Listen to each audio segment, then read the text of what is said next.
오늘 경기에서는 선수들 반격에 나섰습니다. 이렇게 되면서 이번 첫 번째 경기 양 경기장에서 승리의 함성이 쏟아졌는데요. 하지만 확실히 분위기를 바꿨다라고는 그 누구도 장담하지 못하는 모습입니다. 오늘 승리를 이끌었던 어떤 선수들의 움직임에 우리가 좀 더 주목하는 게 좋을까요? 이 시간에 함께 정리해드리죠. 오늘 해설에는요. 오랜만에 뵙는 분입니다. 토마토 투자클럽의 부자김 전문가 모셨습니다. 안녕하세요. 네, 안녕하십니까. 2주 만이죠. 네, 그렇습니다. 그 사이에 더 젊어지신 것 같으세요? 네, 제가 좀 목 감기가 좀 걸렸다가 지금 좀 나아가지고 컨디션이 좀 회복이 됐습니다. 다행입니다. 네, 건강 챙기셔야죠. 오늘 경기는 좀 어떻게 보셨어요? 예, 주가도 역시 이제 반등할 자리에서 반등을 했다. 네. 이렇게 좀 보고 있고요. 전체적으로 이제 그 지수의 방향성을 결정할 수 있는 게 우리가 이제 유가와 환율 이 두 가지가 이제 명백한 지표로 자리를 잡고 있는데, 네. 이제 유가 같은 경우는 제가 그 전전주에도 한번 말씀을 드렸지 않습니까? 유가가 25불과 35불 박스권이다. SK이노베이션으로 봤을 때 12만 원에서 14만 원. 지금 정확하게 이번에 또 26불에서 저점을 찍고 또 올라온 것이거든요. 그래서 이제 그럴 수뿐이 없는 지금 글로벌 환경을 가지고 있다. 저는 네. 좀 이렇게 보고 있고, 환율적인 측면에서도 지금 그 엔화 부분이 엔화 강세가 그동안 이제 상당히 또 우리 시장을 눌렀는데 그 부분도 이제 엔화로 해서 한 110엔 정도 여기가 이제 상당히 그 작년 7, 8월 달에 우리가 급락 이후에 올라오는 과정을 보면 네. 거기 110엔대가 또 주요한 저항대였습니다. 저항대였기 때문에 이번에 또 강한 지지력을 또 나타내줄 수 있는 자리다. 네. 이렇게 본다 그러면 이제 자연스럽게 반등이 나올 수 있는 자리에서 네. 반등이 나와줬고 거기에 이제 대표적인 이제 저PBR 주주들 네. 지금 안전자산을 선호하는 현상으로 갈 수뿐이 없기 때문에 그러한 종목들이 시장을 주도해서 반등을 해냈다. 이렇게 좀 이해하시면 될 것 같습니다. 경기 전반의 분위기와 함께 또 선수들까지 짚어주셨는데 허 위원님은 좀 어떻게 보셨어요? 예, 오늘 그 낙폭이 컸던 데 따른 자연스러운 반발 매수가 있었던 것 같고요. 글로벌한 시황도 다 전체적으로는 반등이 이어지는 것 같습니다. 그리고 일본이 저번 주에 한 11% 빠졌다가 오늘 하루 만에 한 8%, 종가는 한 7점 몇으로 끝났습니다만, 엄청 강한 흐름세가 이어지고 있는데, 전체로 다 이제 좀 반등이 좀 이어지지 않겠냐, 이런 분위기로 띄워놓고 마감된 것 같습니다. 네. 사실 지난주 후반 금요일만 하더라도 경기 끝나고 나서 술 한잔 기울이시러 가신 분들이 대부분이셨을 텐데 그래도 뭔가 좀 숨통이 트이는 모습입니다. 과연 어떤 선수들 활약했을까요? 라인업 함께 보시죠.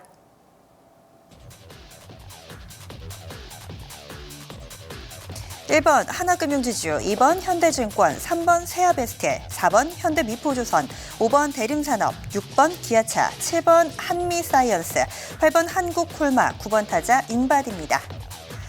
이렇게 9명의 선수들 좀 활약을 했고요. 지금 한국콜마 오늘 사실 부진했던 선수가 오히려 더 눈에 띄는 날이었습니다. 몇 안 됐거든요. 그런데 한국콜마 부진했고 나머지 8명의 선수들 대체로 좀 무난한 성적 거뒀습니다. 오늘 선수 구성의 특징은 좀 어떤 것 같으세요?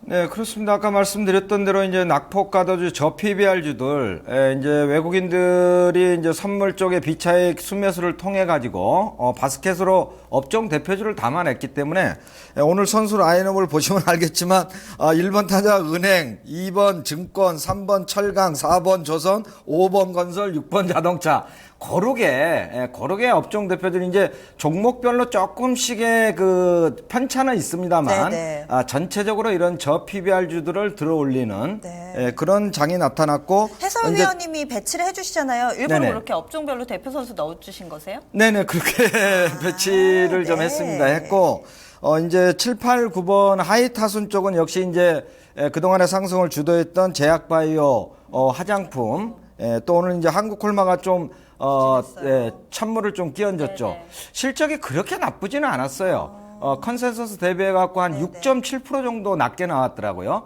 좀 낮게 나왔는데, 어쨌든 2016년도에 이제 전망치가 하향 조정됐다라는 거. 이 부분이 이제 전체적으로 화장품주를 좀 미는 그런 효과를 나타냈다. 좀 그렇게 보시면 되겠습니다. 허 위원님은 부분 좀 어떠세요? 특징 짚어주세요. 예, 일단 뭐 유가가 한 10%, 12%뭐 급반등이 나오면서 4번 타자에 뭐 현대미포 들어가 있고요. 네. 뭐 대림산업이나 뭐 세아베스틸이나 뭐 다 이런 같은 맥락으로 볼 수 있을 것 같네요. 철강주나 뭐 광산, 뭐 트레이딩 관련주들이 다 같이 올랐기 때문에요. 그리고 은행주도 뭐 낮은 PBR 뭐 이런 거 하나금융도 0.3 정도밖에 안 되는데 뭐 셌던 것 같고요. 그리고 자동차 6번은 좀 흔들림이 있었던 것 같아요. 장중에 뭐 한 위아래로 트레이딩 구간에서 한 5, 6% 정도 움직였었다가 기아차 말씀하시는 네네, 거죠? 그렇죠. 예, 6번 타자. 그렇고요. 이제 한국콜마 같은 경우는 뭐 어닝이 좀 안 좋았던 부분들, 그리고 인바디도 좀 많이 빠졌었는데 이쪽도 오랜만에 좀 같이 반등이 진행됐던 것 같습니다. 그리고 사이언스 같은 경우도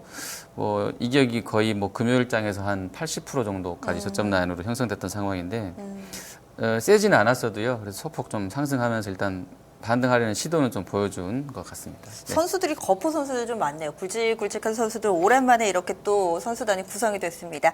하나씩 좀 이야기를 나눠보죠. 어떤 선수부터 갈까요? 조선주 현대미포 좀 말씀드리죠. 이제 조선주 하면은 저는 계속적으로 이제 현대미포를 차별화적인 실적을 가지고 있다. 이 부분을 계속 강조를 해드렸는데 이제 오늘 흐름을 보면은 현대미포 같은 경우는 일봉상으로는 상승 5파예요. 21선을 딱 딛고 이공지지 반등형으로 나온 거고. 중요하게 제가 보는 그런 그 지금 기술적인 흐름은, 현대중공업이나 삼성중공업이 볼린저 밴드의 상단 밴드를 치고 나왔다라는 거예요. 이 부분은 상당히 중요한 건데요. 어떠한 거냐면, 우리가 장기적인 이평선의 기술적인 흐름을 보게 되면은요, 역배열에서 수렴 과정을 걸친 이후에 정배열로 돌아서거든요.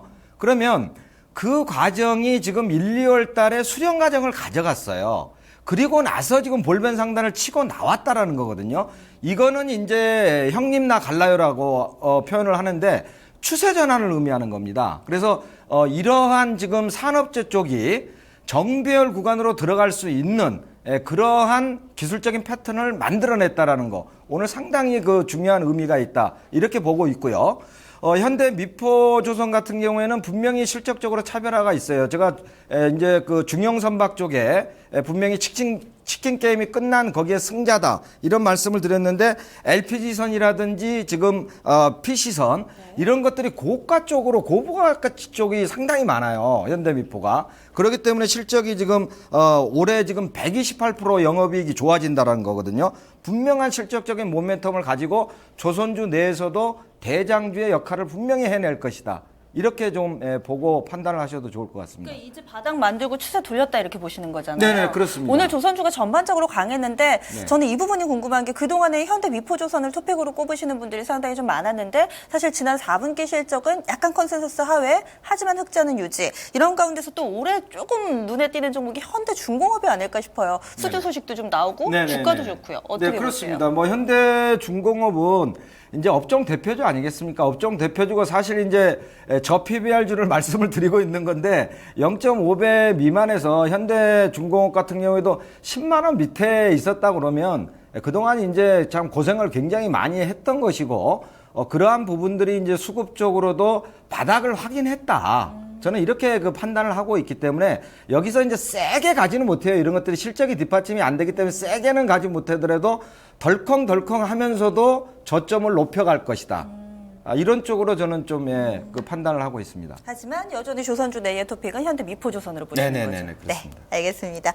허 위원님의 관심 선수는요? 저는 오늘 7번 타자 한미 사이언스 가져갔습니다. 네, 어떤 관점에서 골라주셨나요? 예, 일단 뭐 오늘 이쪽이 좀 좋지 않았잖아요. 맞아요. 뭐 네, 코스닥도 그렇고 일부 종목은 뭐 저번 주에 빠졌던 것에 비해서는 뭐 진짜 조금밖에 못 오른 그런 상황에서 끝났는데 저는 개인적으로는 아침에 좀 이쪽 섹터도 같이 좀 세게 끝날 줄 알았었거든요. 네. 근데 좀 약하더라고요. 그래서 조금 더 이제 살펴보니까 주간 기준으로 봤을 때 제약 바이오가 대체로 다 이제 이중 천정을 좀 만들려고 하는 패턴들이 만들어지더라고요. 그래서 그 패턴 할 때는 항상 이제 거래량도 같이 분석하게 되는데 거래량 뭉치가 이전 주봉으로 한번 켜봐 주세요. 차트를. 예. 사이언스 말고요. 뭐 제약이나 바이오 업종 지수를 쳐주시면 좋을 것 같은데 이게 전체로 보면 이중 천장이 지금 만들어지려고 하는 초입이라서 상당히 좀 크리티컬한 국면에 지금 업종 지수들이 다 진입해 있다라고 개인적으로 네. 보고 있고요. 이 개별 종목으로 봐서는 사이언스는 저번에 이제 빠지게 되면서 한 80% 선까지 이게 과다군까지 빠졌거든요. 그러니까 20일 평균 라인보다 이제 한 20% 더 빠져서 형성이 되었던 상황인데 주가가요. 거기서 조금으로 올라온 정도입니다. 반등이 통상적으로는 한 21선까지는 진행이 되게 되는데 이런 모양으로 봐서는 조금 걱정스럽기도 해요. 반등 강도가 약할 수도 있겠다 생각을 좀 해봤고요. 이제 그 상대적으로 유가가 급반등이 나오게 되면서 광산하고 뭐 철강, 뭐 트레이딩 쪽, 그다음에 화학 정유 쪽이 세버리니까 제한된 수급 하에서 이쪽 섹터를 좀 버리는 쪽이 나왔지 않아 보고 있고, 중국 시황도 원래는 이제 조금은 아주 좋아져야 이쪽이 좀 연결됐던 상황인데 본토가 또 뭐 썩 좋았던 것은 아니고요. 오늘 뭐 여러 가지로 봤을 때는 한미 사이언스뿐만이 아니라 전체 바이오 제약이라든지 이런 쪽들은 21선까지의 반등 강도 그리고 이후에 만약에 그게 이제 이탈되거나 깨지게 됐을 때 어떻게 좀 대응을 하셔야 되는지를 좀 면밀하게 봐야 된다. 좀 뭐라 그러지, 시나리오까지는 아니더라도요. 좀 대비는 좀 하고 계셔야 될 것 같습니다. 네. 지금 허 위원님이 약간 제약 바이오에 대해서 좀 분위기를 환기시켜 주시는 이 포인트에서 좀 더 관심을 가져봐야 된다 이렇게 얘기해 주셨는데, 부장님님도 이 제약 바이오 헬스 제바헬이라고 여러 차례 좀 말씀해주셨는데 현재 시점에서는 어떤 분석하고 계세요? 지금 그 제약 바이오 헬스케어 쪽에 대해서는 그 지금 허 의원이 제가 볼 때는 정확하게 지금 그 결론을 잘 보셨다, 저는 이렇게 보고 있는데, 지금 나스닥의 생명공학 지수가요, 작년 7월 달에 4,100포인트였어요.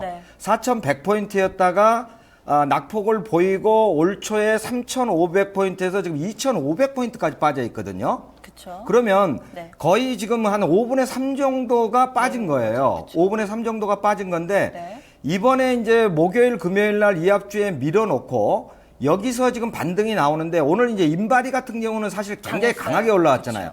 개별 종목별로는 실적이 뒷받침되는 것들은 분명히 치고 올라왔어요. 치고 올라왔는데, 중요한 거는 뭐냐면 전체적인 제약바이오 헬스케어의 흐름에서 역시 한미약품하고 셀트리온의 흐름이 굉장히 중요하다는 거거든요. 근데 오늘 얘들은 음봉 십자형 도지를 만들었단 말이에요. 그러니까 얘네들이 목요일, 금요일 날, 특히 이제 금요일 날 맞았던 장대 음봉, 여기까지를 어떻게 지금 그 상승 장악형이나 상승 지속형 캔들로 상승 속도를 어느 정도, 그러니까 점진적으로 뭐 하루에 1%, 2%라도 금요일 날의 마지막 음봉까지를 제압하는 수준이 나오면 반등에 성공하는 것인데, 만약에 거기까지를 금요일 날의 마지막 음봉 시초가를 제압하지 못한다고 그러면 상당히 기간적인 조정이 길어질 수 있다. 이렇게 판단하고 대응하시면 좀 좋을 것 같습니다. 국내 제약 바이오 추세가 좀 약해진 원인은 미국에 있다고 그럼 보시는 거세요?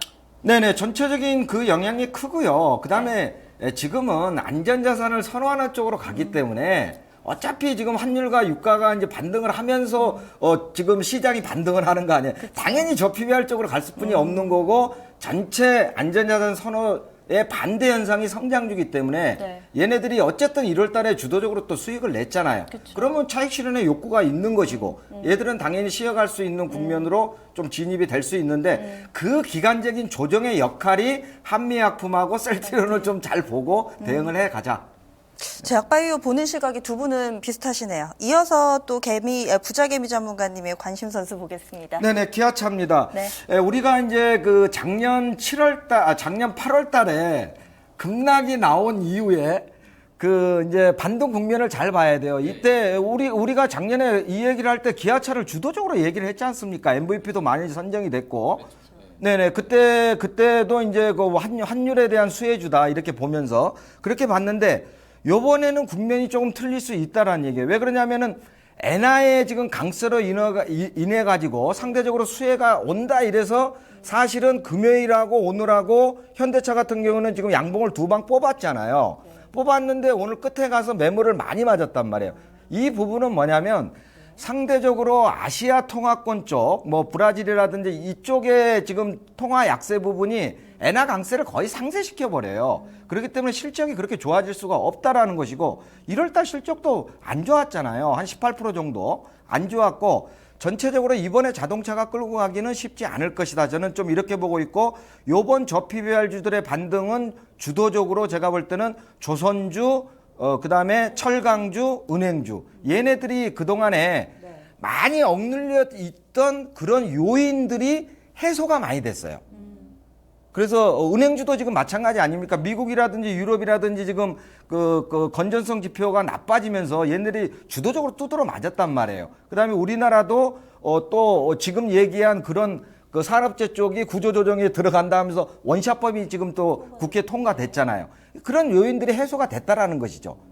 그런 측면에서 얘네들이 이번 반등을 주도할 가능성이 높다. 네. 예, 좀 이렇게 판단이 됩니다. 은행주의 얘기 나온 김에 오늘 네. 선수 중에서도 1번 타자가 하나금융지주였습니다. 뭐 은행 섹터도 전 섹터 가운데서 오늘 가장 강했던 쪽이었고요. 얘기 좀 이어가 볼게요. 네네. 오늘 강했던 이유 어디 있다고 보세요? 역시 제가 말씀드린 대로 이제 뭐 미국 시장, 유럽 시장하고도 연결이 되고 그다음에 은행주들이 사실 실적은 좋았단 말이에요. 실적이 좋았음에도 불구하고 못 갔던 거는 이제 미국 시장, 유럽 시장 이런 영향을 많이 받았고 우리나라의 이제 또 구조조정.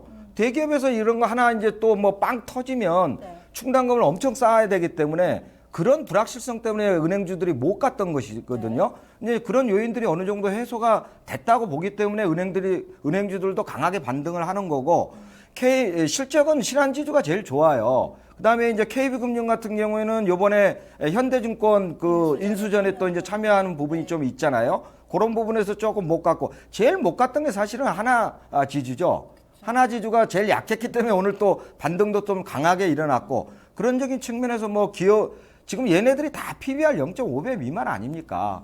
그렇기 때문에 지금 우리은행도 마찬가지고 기업은행도 마찬가지고 실적 대비하면 얘네들은 치고 올라올 수 있는 여력은 충분히 가지고 있다.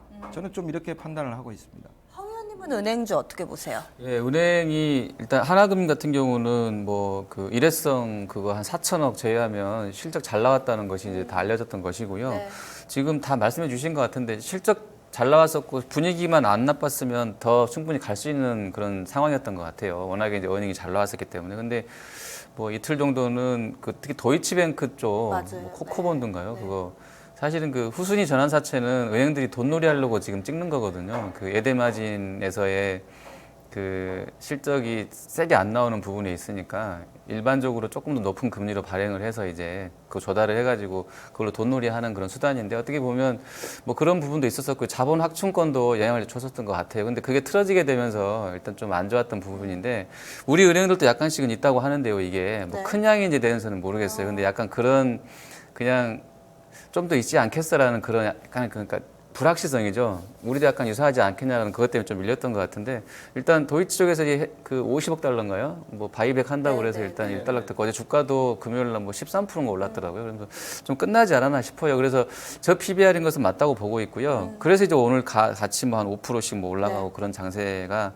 나왔던 것 같아요. 이 정도로 반등 강도가 강하다고 그러면 이번에 이제 이 21선까지 타고 올라가는 국면에서 은행주는 주도주 역할을 할 수 있다고 봅니다. 단기로는. 지금 연속성에 대해서 두 분은 긍정적으로 보시는 것 같은데 저희가 일부 장보는 남자에서도 오늘 이 전정희 전문가님의 키워드 마이너스 금리를 기준으로 좀 설명을 해주셨고요. 또 게시판 내용을 쭉 보니까 개인 투자자분들은 금리 내릴 수도 있다는데 은행주가 가나? 뭐 이런 데 대해서 의문을 갖고 계신 분들이 상당히 좀 많으신 것 같아요. 굳이 내일이 아니더라도 국내에서도 금리 인하 가능성이 자꾸 부각되고 있기 때문에 은행주 정말 사도 될까? 이런 의구심이 좀 있으신 것 같은데 여기에 대해서는 어떻게 보세요?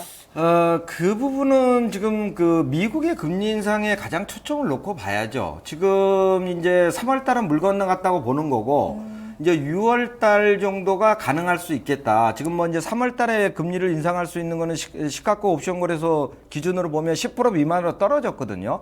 그래서 이제 6월 달 정도의 금리를 좀 뭐 인상할 수 있다 이렇게 보는데 우리나라도 이제 내일 금리는 이제 동결될 가능성이 이제 높고 뭐 이제 다음 달이나 다다음 주에 한번 봐야지 확인 과정이 좀 필요하겠다 이렇게 보기 때문에 거기에 뭐 그렇게 크게 영향을 보지는 않을 것이다. 저는 좀 이렇게 보고 있고 금리가 사실 인하가 된다고 해서 지금 실질적으로 이제 통한채 3월물이라든지 이런 것들이 먼저 선도적으로 지금 1.5 밑으로 빠지고 있거든요. 그러니까 이제 한국은행에서도 고민이 좀 있을 수는 있겠지만 그 부분이 그렇게 크게 영향을 미치지는 않을 것이다. 저는 좀 그렇게 보고 있습니다. 네. 선수들 이야기 좀 나눠봤습니다. 이번 주 첫 번째 경기 MVP를 뽑아봐야 될 것 같은데요. 어떤 선수에게 주시겠어요? 네, 오늘 현대 미포조선으로 하도록 하겠습니다. 네, 오늘의 4번 타자였습니다. 현대 미포조선 MVP로 선정해봤고요. 오늘 7.45% 상승 77,700원에서 거래 마쳤습니다. 앞서서 서두에서도 좀 얘기 드렸는데 연속성에 대해서는 내일도 승리할까? 여기에 대해서 누가 이렇게 확신을 가지고 얘기를 할 수 있겠습니까? 그래서 더 힌트를 주셔야 될 것 같아요. 어떻게 보세요? 네네. 저는 이렇게 보고 있습니다. 지금 제가 서두에 말씀드렸던 대로 유가와 환율이 가장 중요하다고 보는데 지금 유가 부분을 먼저 좀 보게 되면 우리가 아까 말씀드렸던 대로 지금 26불 밑에서 지금 급반등이 나오잖아요. 그쵸. 이렇게 나온다라는 얘기는 뭐냐면 전체적으로 지금 어떻게 보면은 이제 뭐 드라기의 립 서비스하고 비슷한 개념이 될 수도 있는데 우리가 이제 25불 근처만 가면은 오펙에서 감산 합의 이런 부분이 나오지 않습니까? 그런 얘기가 나온다라는 거는 분명히 저점에 대한 강력한 지지를 가지고 있다라고 저는 판단을 하는 것이에요. 네. 그 부분이 왜 그러냐면은 지금 전체적으로 지금 산유국들이 BEP 개념으로 보면 우리가 이제 정유주들 정제 마진 같은 개념으로 보면 사실 50불 정도까지는 올라와줘야지 BEP가 나오는 거예요. 나오는 건데 지금 25불 떼게 되면 산유국들은 정말 죽을 맛인 거죠. 그렇죠. 그 국가 자체가 그걸로 먹고 사는데 채산성이 급격하게 나빠지기 때문에 25불 가면 그 얘기가 안 나올 수가 없다라는 얘기죠. 뭐 사우디가 됐든 쿠웨이트가 됐든 이라크가 됐든 뭐 미국이 됐든 미국 같은 경우도 지금 그 채굴 장비수가 계속적으로 줄어들고 있단 말이에요. 한 13% 정도 이합주의도 줄어들었거든요. 네. 그런적인 측면을 보면 누구든지 지금 25불대에서는 자유로울 수 없다 이렇게 보기 때문에 반등이 나오는 자리다. 이제 저는 이렇게 판단을 하고 있기 때문에 네. 요번에 조금 뭐 흔들림은 있을 수 있겠지만 다시 저는 좀 올라올 수 있다고 보고 있고요. 유가가. 네네네. 올라올 수 있다고 보고 있고. 그래서 저는 1900까지 꾸역꾸역 갈 것이다. 저는 이렇게 판단을 하고 있는 거예요. 그 다음에 이제 환율 부분인데 환율 부분은 어차피 미국이 3월 달에 금리가 인상이 물 건너 가게 되면 달러 인덱스는 약세로 내려오게 돼 있어요. 대신에 지금 엔화가 강세로 좀 치고 갔지만 그 부분도 지금 제가 말씀드렸던 대로 110엔대에서 강력한 또 이제 지지를 보여주고 있단 말이에요. 그런적인 측면에서 보면 지금 온갖 악재들이 나올 수 있는 것들은 거의 다 이 합주까지 거의 다 나왔다. 네네. 저는 이렇게 보거든요. 그리고 우리가 밸류에이션 측면에서도 지금 보게 되면은 0.85배 아닙니까? PBR이. 맞아요. 이 자리에 오면 항상 그런 강력한 지지력이 나오게 돼 있어요. 그래서 제가 볼 때는 이번 반등은 한 1900까지 갈 수 있다 이렇게 보고 있고 그거를 주도하는 것들은 아까 말씀드렸던 대로 조선이나 철강이나 은행이나 이런 것들이 좀 장을 주도해서 좀 뭐 점진적인 상승 파동으로 갈 수 있다. 이렇게 좀 판단을 하고 있습니다. 국제유가 빠지고 전 세계 금융시장이 걱정하는 그 어찌 보면 좀 근본적인 원인 가운데 하나가 중국의 경기 침체라고도 볼 수 있을 것 같은데 네네. 오늘 나왔던 무역 수지도 사실은 안 좋았거든요. 네네. 이 부분은 좀 어떻게 뭐 보세요? 중국 안 좋다라는 건 다 알고 있는 거 아니겠습니까? 다 알고 있는 건데 궁극적으로 제가 보는 중국의 그림은 뭐냐면 올해 지금 OECD라든지 IMF라든지 가장 나쁘게 보는 게 6.3%예요, GDP가. 네. 6.3%인데 저는 중국이 6.3%까지 가지는 않을 거라고 저는 보고 있습니다. 네, 네. 한 6.5% 정도에서는 충분히 막아낼 수 있는 그러한 여력이 있다. 나는 중국. 예, 이렇게 지금 판단하고 있는데 그 부분은 지금 현실적으로 나타나고 있는 게 네. 중국이 지금 어렵다고 그래가지고 기준금리 인하합니까? 지준율 인하합니까? 안 합니다, 지금. 유동성만 공급하면서도 그렇죠. 지금 막아 나가고 있다라는 건요. 네. 오늘 시장도 사실 중국 시장을 굉장히 상해 지수를 우려했는데 그렇죠. 오늘 선방하지 않습니까? 그죠? 중국은 우리 생각보다 강할 것이다. 저는 이렇게 또 판단하고 있습니다. 그러면은 내일도 뭔가 승리의 기운이 물씬 풍기는데요. 선수 구성 어떻게 하는 게 좋을까요? 힌트 좀 주세요. 네네. 내일 클린업 트리오는요? 클린업 트리오는요. 3번 네. 타자 대림 비엔코로 갔고요. 4번 타자는 현대미포조선, 5번 타자는 LG전자로 선정을 했습니다. 조금 전에 저희 방송 추천주 따라하기 보니까 오늘 성적이 가장 좋았던 추천주 가운데 하나 대림비엔코 1위더라고요. 네네네. 오늘 굉장히 많이 올랐는데 네네. 내일도 선방할 것 같아요. 네, 지금 뭐 이제 대형 건설주들이 치고 가는 흐름이 나오고 있는데 여전히 이제 그쪽에서 제가 말씀드릴 때는 그래도 이제 그 빅베스의 우려가 가장 적은 게 대림 산업이고 그다음에 이제 그 회계 처리를 굉장히 보수적으로 처리하기 때문에 이제 그런적인 측면으로 좀 대형 건설주 쪽은 뭐 대림 산업 정도를 접근을 하는데 건자재 쪽은 실적이 좋은 것들이 꽤 있단 말이죠. 지금 한샘이라든지 대표적으로 중소형주에서 이런 대림비엔코 같은 경우에는 올해까지는 지금 영업이익이라든지 매출액 기준이 한 10% 15% 좋아져요. 근데 내년하고 내후년에 B2C 시장이 커집니다. 지금까지는 지금 주도하고 있는 게 B2B 쪽이거든요. 매출의 70%를 차지하고 있는 게. 그런데 이제 뭐 재건축 쪽이라든지 이런 시장 쪽이 커지면서 B2C 시장이 커져요. 내년에 매출이 한 38%, 그 다음에 영업이익이 58%, 60% 가까이 좋아진다는 건요. 이런 애들은 지금 바닥권에서 다시 올라오는 파동이기 때문에 지금 이런 애들은 대림산업이나 GS건설이나 현대건설 차트를 보고 따라갈 것이다. 저는 이렇게 판단을 하고 있는 종목이거든요. 네. 그리고 나머지 현대미포조선은 오늘 라인업에 있으니까 좀 간략하게 들어보고요. 쭉 이야기를 해주세요. 네네네. 현대미포는 이제 말씀드린 대로 뭐 주도적으로 조선주들이 치고 갈 때 대장주 역할을 할 것이다. 이렇게 좀 보는 거고. 네. 이제 LG전자는 사실 이제 오늘 이제 삼성전자의 움직임도 상당히 중요했었는데 어쨌든 이제 하방을 잡아내고 올라오는 흐름이 나오고 있잖아요. 근데 지금 주도주에서 IT라든지 자동차가 지금 8월 달처럼 끌고 가지는 못한단 말이에요. 뭐 못하는데 그 중에서 IT 대형주 중에서 그래도 가장 믿을 수 있는 거는 네. 역시 LG전자다. LG전자는 이번에 1분기, 2분기 실적이 대단히 좋아집니다. 가전 쪽이 물론 4분기에도 가전 쪽이 실적을 견인하긴 했지만 네. 특히 이제 TV 쪽도 OLED TV 쪽 제가 그 LG 디스플레이 말씀드릴 때 드렸잖아요. 그런 식으로 그런 모멘텀을 가져가고 있기 때문에 상당히 LG전자가 제가 볼 때는 IT 대형주 중에서는 대장주 역할을 할 가능성이 높다. 저는 좀 이렇게 그 판단을 하고 있습니다. LG전자. LG전자를 제가 그동안 좀 놓쳤었나 봅니다. 지금 얘기 들으면서 차트 좀 띄워주셨는데 새삼 놀랐어요. LG전자가 이렇게 어려운 장세 속에서 잘 버텼구나라는 생각이 좀 들었습니다. 클린업 트리오는요. 대림비엔코와 현대미포조선, LG전자 이렇게 꾸려봤습니다. 내일 경기 꾸리시는데 또 참고하시면 좋을 것 같습니다. 지금까지 투자 판단에 도움 말씀드렸습니다. 하지만 이 부분이 꼭 종목의 상승과 하락으로 연결되지는 않는다는 점 말씀드리고요. 투자 성향에 맞게 잘 활용하시면은 또 큰 좋은 열매 맺을 수 있을 것 같습니다. 여기서 인사드리겠습니다. 고맙습니다.